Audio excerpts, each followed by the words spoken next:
Hi, this is Ryan Phillips for DP Review. Today we're going to be talking about mechanical stabilization both in lens and in sensor.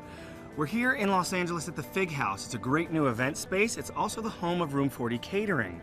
We're going to go into the kitchen and to some really low light and test out these cameras and see how well the image stabilization works in both the camera and in the lens.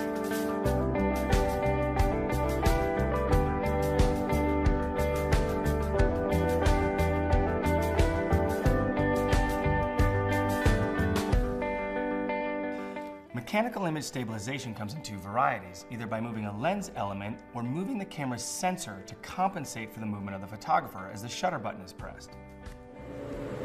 All right, so now we're in the kitchen, sort of. Somebody had the great idea to put me in a freezer, let me freeze, and then really see how well image stabilization works. So we're gonna test this out, shoot some stuff in here, and then I'm gonna try and get out of here as quickly as possible.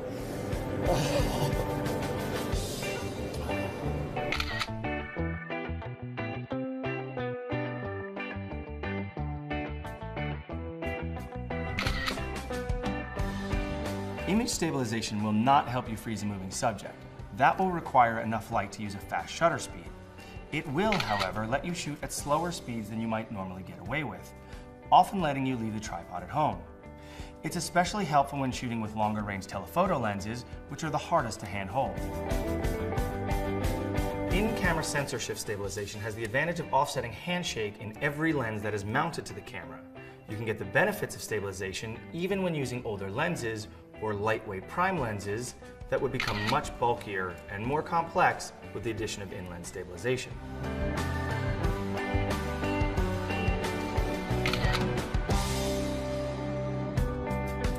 In DSLRs, lens-based IS has the advantage of stabilizing the view through the viewfinder as well as reducing blur in the final image.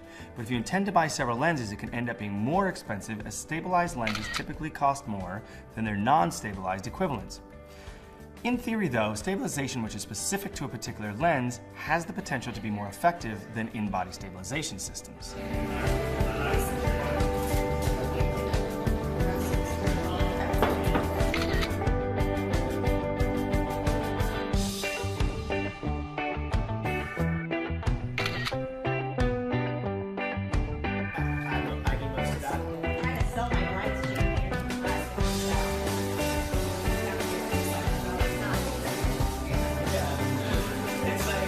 Merry Christmas, everyone.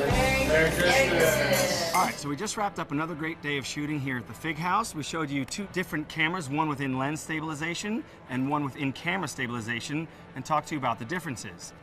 Mechanical image stabilization, whether in-camera or in-lens, generally has the same effect on the final image. You can have the freedom to leave the tripod at home for everyday photography because stabilization will allow you to take a picture at shutter speeds 2 to 3 stops lower than you could handhold unassisted. What's important to remember here is that it prevents blur from camera shake, not blur from your subject's movements.